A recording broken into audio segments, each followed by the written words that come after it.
este video hablaremos de la filtración y la importancia de las características del medio granular. ¿Por qué filtración granular y no simplemente filtración? Aunque existen muchos tipos de filtros y aplicaciones, la filtración granular es la que se utiliza hoy en día de manera convencional. Aunque existen otro tipo de aplicaciones como la filtración a presión, la filtración con arena verde, filtración por membranas, filtros percoladores para tratamiento biológico, estos no son el objetivo de esta presentación y sus fundamentos se basan en la filtración granular. Por definición, la filtración es una operación de remoción de partículas en suspensión a través de un medio poroso para la producción de agua de alta calidad. Es el último paso en la separación de sólidos cuando hablamos del tratamiento convencional y en esta se realiza un pulido final antes de la desinfección. Las remociones que se pueden lograr son hasta el 99.5% de los sólidos suspendidos. Aquí podemos ver una representación en la cual los sólidos remanentes son filtrados a través de un medio granular filtrante. Los tipos más comunes de filtración son la filtración lenta, que se usa para aguas con turbiedades menores a 50 unidades de turbidez nefelométrica. Usualmente se filtran aguas con turbiedades hasta de 10 unidades de turbidez nefelométrica y este tipo de filtración se utiliza en el punto de uso del consumidor principalmente. También tenemos la filtración rápida después de los procesos de coagulación, filtración y sedimentación. Este tipo de filtración acepta aguas con turbiedades mucho mayores y las tasas de filtración son mucho más rápidas que aquellas de la filtración lenta. En esta diapositiva podemos comparar la filtración lenta y la filtración rápida, aquellos parámetros principales y característicos de cada una de ellas. En esta presentación nos vamos a enfocar principalmente en la filtración rápida. En esta diapositiva se presenta un tren de tratamiento convencional en la cual encontramos la filtración después de los procesos de coagulación, floculación y sedimentación. Como se había comentado antes, la filtración convencional, la filtración rápida es un sistema de filtración común. Se usa para aguas superficiales con turbiedades variables y valores de turbiedad muy altos y responde bien a cambios súbitos de calidad. Sin embargo, si el agua tiene valores de turbiedad bajos, se puede utilizar la filtración directa. Este tipo de aplicaciones se usa cuando el agua proviene de lagos o embalses cuya turbiedad es menor a 15 unidades de turbidez nefelométrica. Los componentes principales de un filtro rápido son la caja del filtro, las canaletas de retrolavado, el lecho filtrante, el sistema de drenaje, por supuesto el drenaje de lodos y el sistema de conducción del agua filtrada. Aquí podemos ver nosotros un corte transversal en el cual vemos cada una de estas partes y el lecho filtrante como ejemplo de medio dual, antracita y arena. Generalmente el sistema de drenaje consiste de una serie de boquillas que dejan pasar el agua mientras que retienen el material que se usa en el lecho filtrante. Las configuraciones más comunes de los medios filtrantes en filtros rápidos se van a presentar a continuación. Podemos encontrar medios sencillos en los cuales un solo tipo de medio, como por ejemplo la arena, es usada con profundidades de lecho típicas entre 60 centímetros y 76 centímetros. Este es el método más antiguo, pero no es tan efectivo. Le sigue el medio sencillo profundo, en el cual se utiliza un solo medio, generalmente antracita o carbono activado. Las profundidades son más importantes, entre 1,50 y 1,80 metros. Tienen mayor capacidad de filtración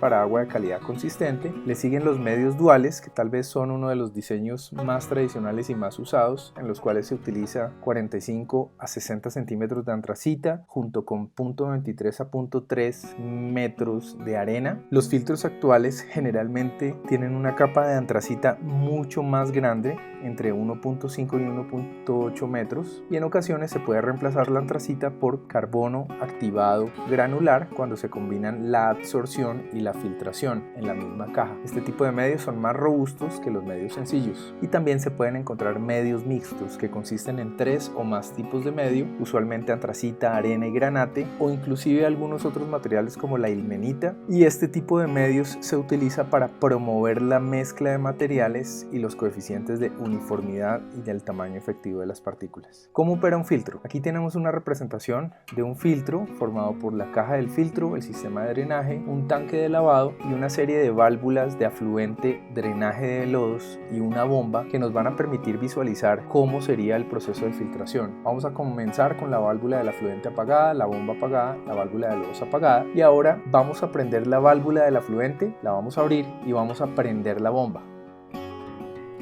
En este momento se realiza la filtración. A través del lecho filtrante pasa el agua proveniente del proceso de sedimentación y esta sale filtrada y tratada y se almacena en el tanque de lavado. ¿En qué momento terminamos la filtración? Para esto necesitamos conocer el concepto de carrera del filtro o ciclo de filtración. Este es el momento en el que se determina que se debe limpiar, o sea, retrolavar el filtro. Ya veremos qué significa esto. Y esto se da cuando aparece turbiedad en el efluente filtrado. A continuación tenemos una figura que muestra 3 etapas de la operación de un filtro normal. Una etapa de maduración, la cual ocurre inmediatamente después del retrolavado, aproximadamente dura entre 15 y 120 minutos y se presenta algo de turbiedad en el efluente. La etapa de filtración efectiva, a continuación, una etapa donde el filtro opera en estado estable y la turbiedad es constante, puede ser de larga entre 1 y 4 días, y una etapa de ruptura donde la turbidez aumenta nuevamente y el filtro se debe retrolavar. Pero también el filtro puede aumentar su carga hasta 2.4 metros de altura y en ese momento la cantidad de agua producida va a disminuir. En ese momento vamos a obtener la carrera del filtro de acuerdo al aumento de carga. ¿Cómo se toma la decisión entre estos dos parámetros? El tiempo de la carrera del filtro es el menor entre el tiempo de ruptura y el tiempo del aumento de carga o el tiempo de las pérdidas. A continuación vamos a cerrar la válvula del afluente y vamos a apagar la bomba. Se continúa filtrando hasta que toda el agua pasa y como vemos en esta diapositiva vamos a obtener una torta de lodos sobre el material o el medio filtrante. A continuación lo que vamos a hacer es abrir la válvula de drenaje, operamos la bomba en reversa y traemos agua limpia, la cual producirá la suspensión del medio filtrante, la limpieza del medio filtrante y obtendremos una turbiedad muy baja en el agua que pasa a través del filtro. El lecho o medio filtrante es el componente más importante de un filtro. ¿Cómo lo seleccionamos? Generalmente para caracterizar un medio, el método estándar define el medio granular en función de 2 parámetros. El primero es el tamaño efectivo o percentil 10, que se define como el tamiz que deja pasar el 10% del material disponible. Y después tenemos el coeficiente de uniformidad, que es la relación entre el percentil 60 y el percentil 10, es decir, el tamiz que deja pasar el 60% y el tamiz que deja pasar el 10% de material. El tamaño y la distribución de granos se determina a partir de un método estándar, el ASTM 2001, en la cual se utilizan una serie de tamices estándar americano basados en la apertura de 1 milímetro y la relación entre tamices de 2 o 1/4. El procedimiento es muy sencillo, se colocan los tamices de menor a mayor, se agrega la muestra de peso conocido, se sacude el conjunto de tamices y el material por un tiempo determinado, esto puede ser manual o mecánicamente como se muestra en la figura, se determina el peso del material retenido en cada tamiz, se registra el peso acumulado del material, se convierte a porcentajes y se grafican las frecuencias. Esta es la serie de tamices estándar basado en el tamaño de 1 milímetro de abertura. El material de los filtros rápidos generalmente abarca los tamices que se muestran en el recuadro rojo. En el siguiente ejemplo vamos a determinar el tamaño efectivo y el coeficiente de uniformidad de un material. Para esto se ha tamizado un material y el peso retenido se ha registrado y se ha convertido a porcentaje de material retenido. A continuación se muestra en esa columna los tamaños del material en milímetros y a partir del material retenido se calcula el porcentaje de material que pasa cada tamiz. Para calcular, por ejemplo, el primer valor, al 100% del material se le quita el 1% de material retenido y se obtiene el 99%. Para calcular el segundo valor de la columna de porcentaje de material que pasa, al 99% se le quita 2.2% de material retenido y se obtiene un 96.8% y así sucesivamente. Estos valores son graficados en una gráfica semilogarítmica en la cual en el eje horizontal tenemos el tamiz en milímetros y en el eje vertical el porcentaje acumulado de material que pasa. ¿Cómo se calcula el tamaño efectivo? Como ya habíamos dicho, el tamaño efectivo es el tamiz que deja pasar el 10% de material. Si entramos a la gráfica por el 10% de material acumulado, podemos leer el de 10 de la gráfica, o sea, un 0.30 milímetros en este caso. ¿Cómo calculamos el coeficiente de uniformidad? Necesitaríamos calcular primero el D60. Entrando a la gráfica en el percentil 60 podemos leer el D60 en el eje horizontal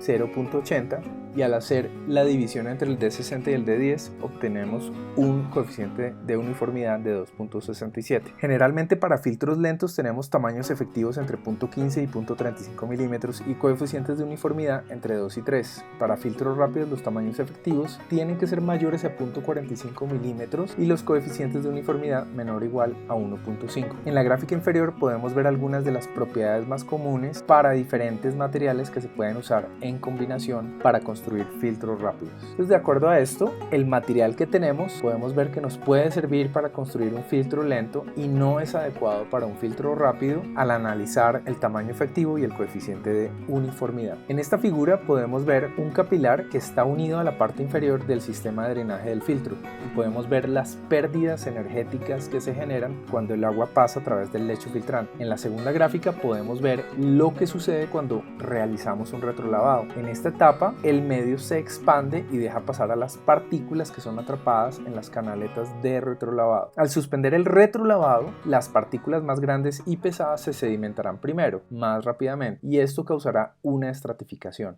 Si tenemos medios que causen estratificación, vamos a tener un aumento de las pérdidas y una disminución de la eficiencia del filtro.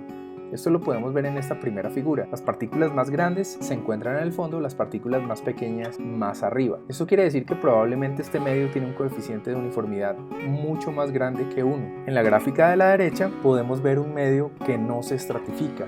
El coeficiente de uniformidad es cercano a 1, esto quiere decir que las partículas tienen tamaños similares. Al analizar de nuevo la gráfica de la izquierda podemos ver que solamente las primeras capas filtran hasta que se van a taponar. Las capas más inferiores, las capas de soporte, no realizarán ningún tipo de filtración y se estaría perdiendo ese material como material del lecho filtrante. Los materiales naturales tienen una distribución normal, por lo que deben ser procesados hasta obtener una mejor uniformidad. Entonces, ¿por qué utilizar el tamaño efectivo? Allen y Hazen en 1890 se dieron cuenta a través de experimentos que la resistencia al paso del agua en un lecho no estratificado permanece igual, mientras que el tamaño efectivo no se ha modificado y que los coeficientes de uniformidad sean menores o iguales a 5. Y por el otro lado, ¿por qué utilizar la relación D60-D10 para clasificar el coeficiente de uniformidad o la uniformidad de un medio filtrante? Allen y Hazen también determinaron que la relación D60-D10 abarca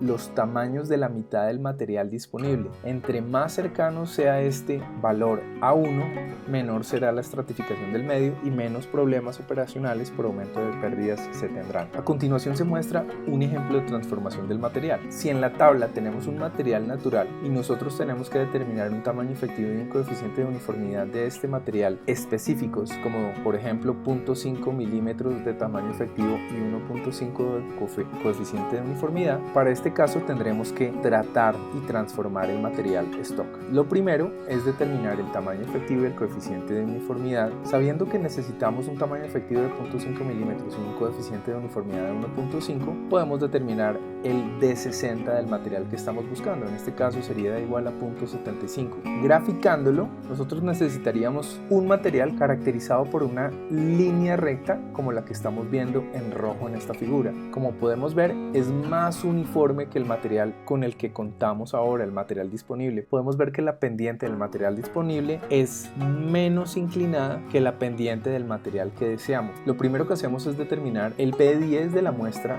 modificada y para eso vamos a coger el material stock y vamos a determinar cuál es el porcentaje de material menor al P10 deseado. Hacemos lo mismo con el P60, determinamos el porcentaje de la muestra stock que es menor al P60 deseado. Ahora determinamos el material que vamos a poder usar de nuestra muestra stock y para eso vamos a usar una definición que dice que el material usable es 2 veces el P60 menos el P10 modificado. Esto es, P60 menos P10 es el 50% de la muestra, si lo multiplicamos por 2 es el 100% de la muestra que podemos usar. Reemplazando en esta fórmula obtenemos que el material usable es el 46% de nuestra muestra stock. Ahora vamos a determinar el material más fino que nos impide una filtración correcta y el material grueso que no tiene ninguna incidencia en nuestra filtración. El material fino lo determinamos como el P10 menos el 10% del material usable y el P grueso lo determinamos, el material grueso lo determinamos como el material fino más el material usable, es decir, un 71.4%. En esta tabla tenemos los porcentajes de material que pasa. Como debemos remover el material grueso y el material fino,